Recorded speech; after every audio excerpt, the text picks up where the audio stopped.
students. A warm good morning to all.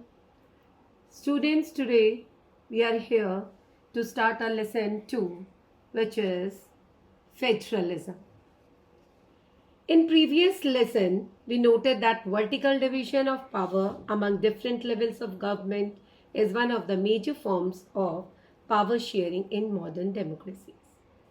Vertical government means in which there is the union, state as well as the local government.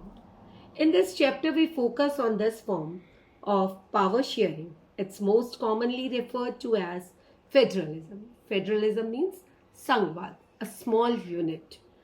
The rest of the chapter tries to understand the theory and practice of federalism in India.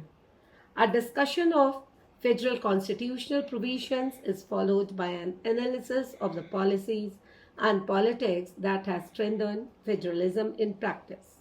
Towards the end of the chapter, we will turn to the local government anew and the third tier of Indian federalism. The contents which I am going to explain you today, that is, first one is what is federalism. Second, features of federalism. Thirdly, kinds of federation. And fourth, that will be what makes India a federal country. So first of all, what is federalism?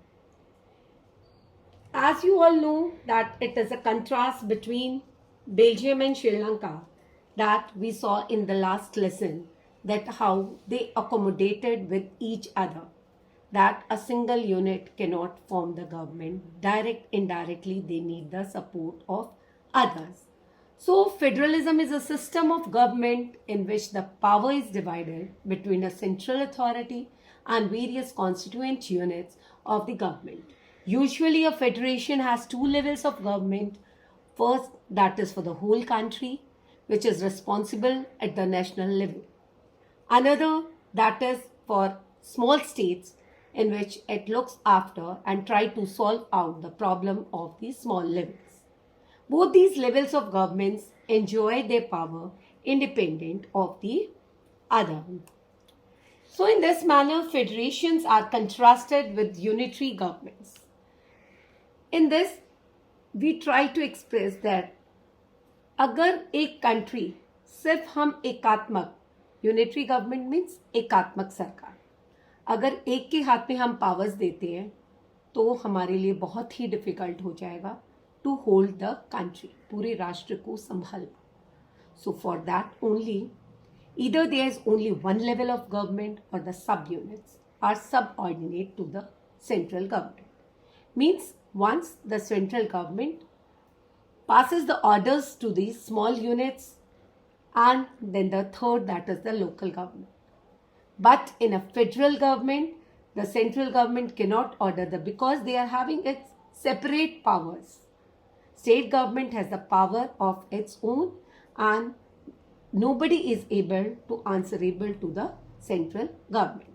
So both are separately answerable to the people. इसका मतलब ये है बच्चों कि अगर केंद्र सरकार के हाथ में सब कुछ है तो क्या होगा, there will be delay of work, काम में लेट होगा, कोई भी काम इजीली नहीं. अगर एक छोटे से गांव में if any problem arises in a village, it will take plenty of time to reach to the central government. तो इसलिए अगर हमारे पास तीनों लेवल्स पे गवर्नमेंट होगी तो उससे हमें क्या फायदा होगा, that for small units you are able to sort out the problem of the people. Now our second topic, that is features of federalism. कि संघवाद में हमारे पास क्या क्या चीजें आती हैं. Firstly, there are two or more levels or tiers of the government. Tiers means levels. Two levels means the central and the state government. But now at present we are having three levels of government because there was a need to have the third level. क्योंकि अगर खाली state government होगी और central government होगी तो क्या problem होगी कि स्मॉल एरियाज को you can not sort out the problem of the people, कि छोटी छोटी बातों के लिए आपको राज्य सरकार या केंद्र सरकार पे depend. So for that only third level that is the local government. Second, different tyres. अब जितने लेवल्स हैं हमारे, local government, the state government and the central government. So all the levels, they are having their own jurisdiction. Jurisdiction means they are in the district, there is the district courts, at the state there is the high court and at the center there is the supreme court. तो तीनों levels में हमारे पास अलग अलग jurisdiction. इसी तरह से horizontal level में भी legislature, executive and early I told you jurisdiction. Legislation क्या होता है? It is the law making body जिसमें हमारा कानून बनता है. टैक्सेशन, रेवेन्यूज और इससे administration to hold the system of the area. मतलब जैसे आपका डिस्ट्रिक्ट लेवल में आके ये डीएम्स वगैरह आ गए और इसमें सीएम्स वगैरह आ गए और आपके सेंटर में PM. Now the third that is the jurisdiction of respective levels or tiers of government are specified in the constitution. Everything is mentioned कि जो भी हमारे गवर्नमेंट में जिस लेवल में जो दिया हुआ है, everything that is in a clear cut manner in our constitution. Now students, fourth one. As the fourth, that is the fundamental provisions of constitution cannot be unilaterally changed by one level of government. एक अकेली आपकी central government कोई भी decision नहीं ले सकते to have changes in constitution. So for that you have to depend on each and every level of the government. Fifth, that is courts. They have the power to interpret the constitution. अगर कोई चीज गलत लगती है तो हमारी court को ये राइट दिया हुआ है that they can talk to any level of the government. Because in this, as in cricket, umpire works, so in the same manner the highest court works as an umpire if disputes arise between different levels of the government. अगर दो states के बीच में कोई dispute arise होता है तो भी आपका क्या है, Supreme Court works on that. Then the six, sources of revenue. Basically sources of revenues आपके दो तरह के होते हैं. One that is the direct tax, another is the indirect. Direct tax जो हम डायरेक्ट लेते हैं जैसे इनकम टैक्स और ये सारे. इनडायरेक्ट आपका क्या हो गया, when you by the products, MRP is being given means maximum retail price, means tax is added in that.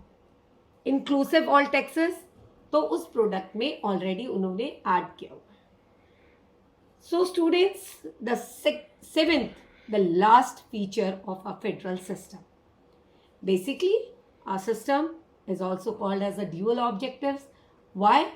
Because if there will be federal system, we will try to unite each and every individual throughout the country. हम सबको आपस में बांध के रखेंगे. Why? Because we will try to protect each and every individual and to form unity in the country. And as you all know, आपको जैसा कि पता है, north to south, east to west, हमारे यहाँ बहुत सारी कम्युनिटी के लोग रहते हैं, बहुत सारे रिलीजन्स के लोग रहते हैं, having different culture, caste, creed, color as well as language. We try to accommodate with them. जब हम एक दूसरे के कांटेक्ट में आएंगे, either for job purpose, for education, for business or for any other source, तो उसमें क्या होता है, that we try to accommodate regional diversity. As you all know that India is having various caste, creed, color. Even then there is unity in diversity, that we have a feeling of oneness. Governments at different levels should agree to some rules of power sharing. They should also trust that each would abide by its part of the agreement. Means अगर हमारी government कोई भी procedure करती है to run the government, to run the country, to accommodate individuals. तो कोई भी कानून बनने से पहले सभी लोगों के बारे में सोच के they should try to accommodate, they should think about each and every individual. Now we will start two kinds of federations.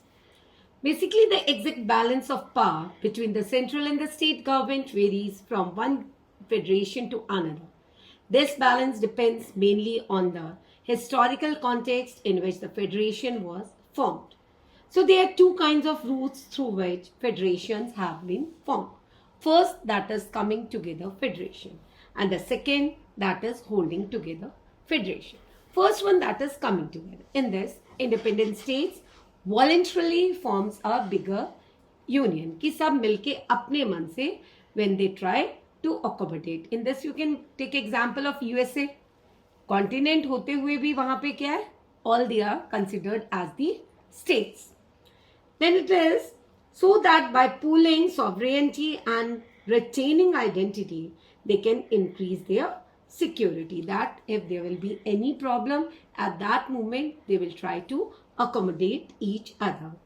This type of coming together federation includes USA, Australia and Switzerland. So in this first category of federations, all the constituent states have equal power and are strong as in the federal government. इसमें जितने भी हैं सबको equal power है. ऐसा नहीं है कि स्टेट गवर्नमेंट के पास कम है और सेंट्रल गवर्नमेंट के पास ज्यादा है. Second, that is holding together federation. In this, the second route is where a large country decides to divide its power between the constituent states and national government. Main example, that is our own country. That to accommodate, to smooth the work, they try to have three levels of the government.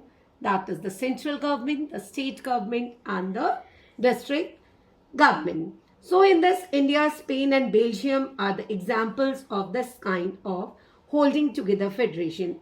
As in last lesson I explained you about the Belgium, that in that country also they were having the three levels of the government. That is the central government, the state government and the third, that is the community government. So in the second category, the central government tends to be more powerful than the state because final decision for the whole country that is being taken by the central government. Very often different constituent units of the federation have unequal powers. Some units are granted special powers and some are going according to the central government. So in this they have shown, as you know, apart from states, there are union territories also which goes according to the central government. Now for today, the last topic, that is what makes India a federal country. As we have earlier seen how small countries like Belgium and Sri Lanka face so many problems of managing diversity. What about a vast country like India with so many languages, religions and regions? And how the power sharing arrangements takes place in our country. कि किस तरीके से on the basis of अब आगे in our next topic, in our next lecture, I will explain you that how according to the languages, regions are being divided. So let us begin with the constitution. India has emerged as an independent state after painful and bloody partition. Soon after independence, several princely states became a part of the country. The constitution declared India as a union of states because it is a group of states. The constitution originally provided for a two-tier system of government, the union government, which we call the central government, representing the Union of India, जिसे हम केंद्र सरकार बोलते हैं, and the state government, that is the राज्य सरकार. Later on, बाद में हमने एक third tier federation adopt किया, federalism, which we call as a district government. In this, municipalities and panchayats plays a very important role, जिसे हम local government के नाम से जानते हैं. As in any federation, these different tiers enjoy separate jurisdictions. The constitution clearly provided a threefold distribution of legislature powers, which they have to hold, which they have to form, on which they can make laws. So in this, that is full distribution of legislative powers between the union government and the state government. So this contains three lists. Main are the three lists, that is the union list, the state list and the concurrent list. But sometimes what we do कि कुछ ऐसे होते हैं जो हमारे इन तीन list में नहीं आते हैं. So for that our constitution, totally it is under the control of the constitution. So for this the constitution has given power to the union government and announced it as a residuary list. So first, that is union list. Basically 97 subjects includes in union list. Only union governments can make laws. Foreign affairs that can work on it. Banking, currency, communication, all they are under the control of this. Parliament has exclusive power to make the laws. So this section is divided into three lists. Now the second, that is the state list. It is a list of 59 subjects after the 101st Constitutional Amendment Act 2016. Entry number 52 and 55, इसमें क्या है 52 और 55 इन दोनों को delete किया गया है. Initially there were 66 items, but now at present it is 59 items. Only state governments can make laws which are related to the state interest. Police, trade, agriculture, irrigation, these are the main subjects which comes under the state list. Thirdly, that is the concurrent list. It is a list of 52 items, though the last item is numbered as 47. Given in 7th schedule to the Constitution of India, it includes the power to the considered by both the union and the state government. So in this, both tiers can frame laws. इसमें क्या है, state government या central government दोनों के पास right है to frame laws on these subjects like education, forest, marriage, adoption, succession. But if any conflict arise, अगर आपस में कोई विवाद उठता है तो ये पावर सेंट्रल गवर्नमेंट के पास है, ना कि स्टेट गवर्नमेंट के पास. Fourth, that is the residuary list. Under this new subjects arise. Only union government can make laws. Example, computer technology, hardware, software, as well as internet. All they are under the control of the unitary government. Now in this, all the states in the Indian Union do not have identical powers. As you can take example of Jammu and Kashmir. It was having its own constitution, but now Jammu state is classified into 2 union territories. That is Jammu, another that is Ladakh. So many of the provisions of Indian constitution are not applicable to the state without the approval of the state. Indians who are not permanent residents of the state cannot buy or have any house over there. And there are some units of Indian Union which enjoy very little power. These are areas which are too small, means union territories, जो ना तो बहुत ज़्यादा बड़े हैं और एक जब छोटे होने की वजह से they have to follow other states' rules, laws, policies.